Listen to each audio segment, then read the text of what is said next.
মেলাতে খেলাতে ধর্মাচরণে টাকা দেওয়া কোনো প্রগতিশীল সরকারের লক্ষ্য হতে পারে না। আমি যেমন দুর্গাপূজায় টাকা দেওয়ার বিরোধিতা করছি, কালকে যদি মহরমে বা ঈদে টাকা দেওয়া হয় তারও বিরোধিতা করব। ধর্মাচরণে এই যে টাকা দেওয়া, আসলে এর নেপথ্যে অন্য একটা গল্প আছে, সেটা হচ্ছে ভোটের রাজনীতি। আমরা যে ট্যাক্সের টাকা দিই সে টাকা পুজো করবার জন্য নয়।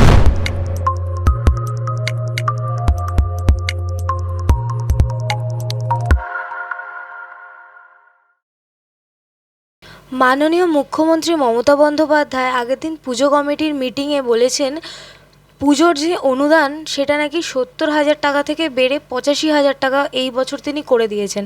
পরের বছর সেটা নাকি আবার 1 লাখে দাঁড়াবে। রাজ্যের কোষাগারে তো এত টাকা নেই, তাহলে সেই টাকা আসছে কোথা থেকে? আসলে যে সাম্রাজ্যটা চলছে, এই সাম্রাজ্যটাকে বলে তুগলকি সাম্রাজ্য। আমরা যখন প্রতিদিন শুনতে পাচ্ছি কোষাগারে টাকা নেই, সরকারি কর্মচারীদের ডিএ দেওয়া যাচ্ছে না, নতুন নিয়োগ নেই, স্বাস্থ্যে পর্যাপ্ত সুব্যবস্থা নেই, নানান দিক থেকে ডামাডোল অবস্থা, তার মধ্যে 43,000 ক্লাব এবং সংগঠনকে 85,000 টাকা করে দুর্গাপুজোর জন্য দান খয়রাত করা হবে। পরের বছর 1 লক্ষ টাকা করে দেওয়া হবে। এই 43,000 ক্লাবকে 85,000 টাকা করে দিলে কম বেশি 450 কোটি টাকা হয়। এই 450 কোটি টাকার ফান্ড যদি ডিএ দেওয়াতে মুখ্যমন্ত্রী ব্যবহার করতেন, তাহলে ডিএ নিয়ে যে সমস্যা সেটা সম্পূর্ণটা মিটে যেত। যদি এই টাকা দিয়ে কোনো একটা শিল্প করতেন, এই টাকা দিয়ে কোনো একটা হাসপাতাল করতেন, তাহলে সেটা বোধহয় পৃথিবীর একটা উল্লেখযোগ্য পরিষেবার ব্যবস্থা হতো। তার মানে এই নয় আমি পূজার্চনা, ধর্মাচরণ, সাংস্কৃতিক কোনো পরিষেবা তার বিরোধিতা করছি। আমি বলছি মেলাতে খেলাতে ধর্মাচরণে টাকা দেওয়া কোনো প্রগতিশীল সরকারের লক্ষ্য হতে পারে না। সরকারের লক্ষ্য নতুন কর্মের বিনিয়োগ তৈরি করা, সরকারের লক্ষ্য সুস্বাস্থ্য ব্যবস্থাকে নিশ্চিন্ত করা, সরকারের লক্ষ্য শিক্ষার পরিবেশকে সুনির্দিষ্ট করা, সরকারের লক্ষ্য গণজীবনকে সুস্থভাবে চালিয়ে নিয়ে যাওয়া। আজকে আমি যেমন দুর্গাপূজায় টাকা দেওয়ার বিরোধিতা করছি, কালকে যদি মহরমে বা ঈদে টাকা দেওয়া হয় তারও বিরোধিতা করব। পরশুদিন যদি কোনো খ্রিস্টান ধর্মের অনুষ্ঠানে, বৌদ্ধ ধর্মের অনুষ্ঠানে, জৈন ধর্মের অনুষ্ঠানে টাকা দেওয়া হয় আমি তারও বিরোধিতা করব। সরকারি তরফ থেকে ধর্মাচরণে এই যে টাকা দেওয়া, আসলে এর নেপথ্যে অন্য একটা গল্প আছে, সেটা আমাদেরকে বুঝতে হবে। সেটা হচ্ছে ভোটের রাজনীতি, সেটা হচ্ছে পয়সা দিয়ে ভোট ব্যাংক তৈরি করা, সেটা হচ্ছে মানুষকে মেলায় খেলায় উৎসবে আনন্দে ভুলিয়ে রেখে তার কাছ থেকে ছিনিয়ে নিয়ে আসা নির্দিষ্ট ভোটটা কেবলমাত্র গদিতে টিকে থাকবার জন্য।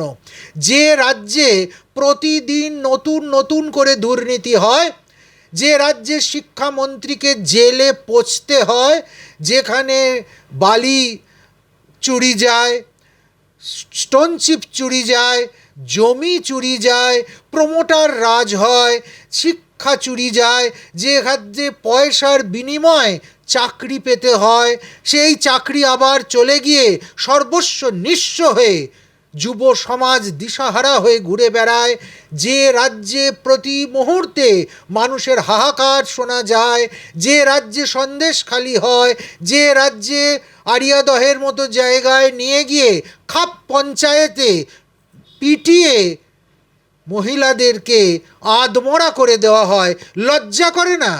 সেই রাজ্যে টাকার বিনিময়ে এইভাবে মানুষকে মোবিলাইজ করা, এইভাবে টাকার বিনিময়ে ভোট ব্যাংক তৈরি করা, এটা একটা অন্যায়। শুধু এর চেয়েও বড় অন্যায় যে কার টাকা উনি স্যাংশন করছেন, কার টাকা উনি দিচ্ছেন। আমরা যে ট্যাক্সের টাকা দিই সে টাকা পুজো করবার জন্য নয়, আমরা নিজেরাই নিজেদের অর্থে পুজো করতে পারি। যেমন এত বছর হয়ে এসেছে বাঙালির দুর্গোৎসব তার প্রাণের উৎসব, বাঙালির দুর্গা পূজা তার প্রাণের পূজা। তাকে কেমন করে বিশ্বের দরবারে নিয়ে যাওয়া যায় তা বাঙালি জানে, এবং এত বছর ধরে সেভাবেই দিকে দিকে দুর্গা পূজা হচ্ছে, দিকে দিকে আধ্যাত্মিক অনুষ্ঠান হচ্ছে।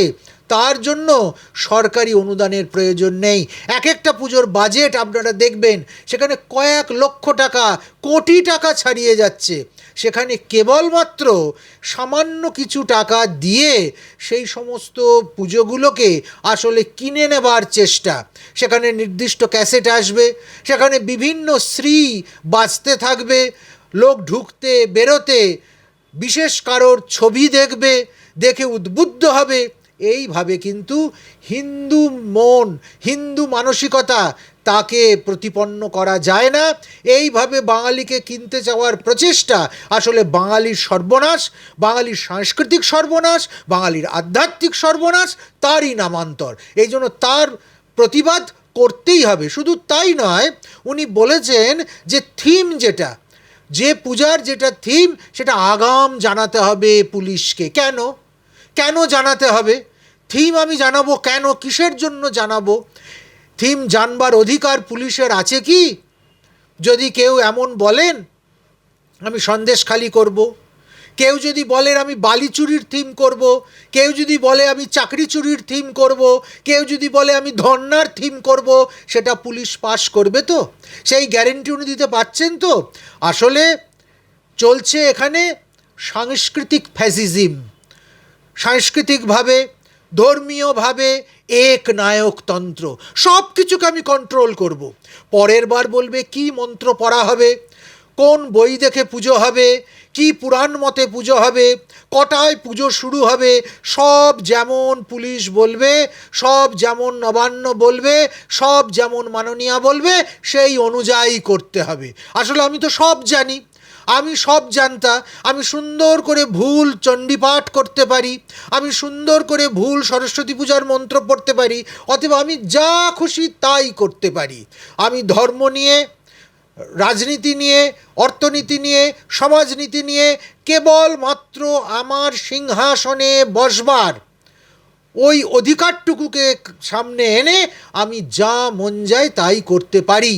উনি ওনার জায়গায় থাকুন, ওনার যেটা দায়িত্ব রাজ্যকে সঠিকভাবে চালানো, ওনার যেটা দায়িত্ব রাজনৈতিক পরিবেশটাকে সুষম বজায় রাখা, ওনার যেটা দায়িত্ব পুলিশ মন্ত্রী হিসেবে রাজ্যে শান্তি শৃঙ্খলা দুর্নীতি তার বিরুদ্ধে বলা, পদক্ষেপ নেওয়া, সেগুলো উনি সুষ্ঠুভাবে করুন।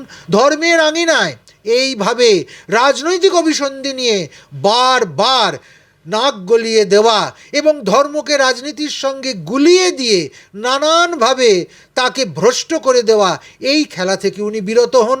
আরও একটা বিষয়, আসলে গতবার কারোর পুজোর থিম সারা পশ্চিমবঙ্গের মানুষকে উত্তাল করে দিয়েছিল। এত ভিড় হয়েছিল, শুধু ভিড়ের চাপেই কোনো পুজো প্যান্ডেল বন্ধ রাখতে হয়েছিল 1 ঘন্টা 2 ঘন্টা, নানানভাবে তাদেরকে হ্যারাস হতে হয়েছিল। আসলে সেই ভয়টাও খাচ্ছে। মনে হচ্ছে যে আমার ভাইদের পুজোয় তো এত ভিড় হচ্ছে না, আমার আত্মীয় স্বজনের পুজোয় তো এত ভিড় হচ্ছে না, আমার দলের লোকের পুজোয় তো এত ভিড় হচ্ছে না। মানুষ স্বতঃস্ফূর্তভাবে আসলে যে সমস্ত পুজোয় সামিল হয়ে যাচ্ছে তাকে আটকাতে হবে, নাহলে সমূহ বিপদ। হয়তো সেই ভাবধারার দ্বারা সাধারণ মানুষ চালিত হচ্ছে। তাহলে কি করে মানুষকে আটকানো যায়? এই আটকানোর একটাই উপায়, সেখানে প্রশাসনকে লেলিয়ে দাও, পুলিশকে লেলিয়ে দাও। আমরা মধ্যযুগে দেখেছি, আমরা মধ্যযুগীয় বর্বরতায় ইতিহাসে দেখেছি, আমরা ব্রিটিশ আমলে দেখেছি দাদন দিয়ে দিচ্ছে, নীল চাষিদের দাদন দিয়ে দিচ্ছে। সামান্য কিছু টাকা দিয়ে ব্রিটিশ গভর্নমেন্ট নীল চাষিরা যারা নীল চাষের সঙ্গে যুক্ত তারা বাধ্য বাধ্য হয়েছে নীল চাষ করতে।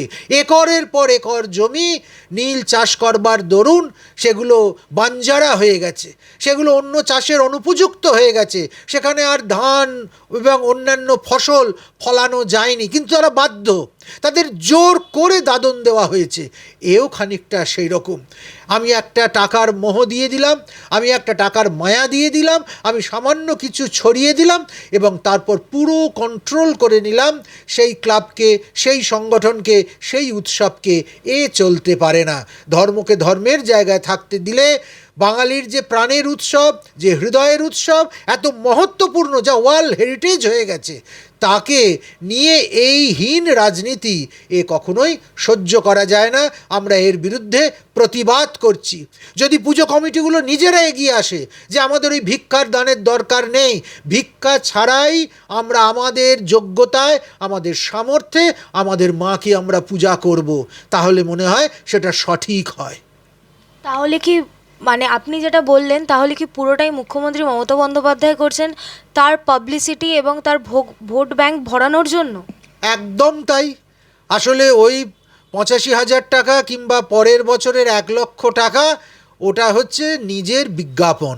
সরকারি টাকায় নিজের বিজ্ঞাপন দেওয়া, সরকারি টাকায় এত বড় একটা উৎসব বাঙালির, যা সারা পৃথিবী তাতে সামিল হয়, সারা পৃথিবীর মানুষ মুখিয়ে থাকে যেটা দেখবার জন্য, সেইখানে নিজের বিজ্ঞাপন কি করে দেওয়া যায়, এটা তারই একটা ফন্দি ছাড়া অন্য কিচ্ছু নয়।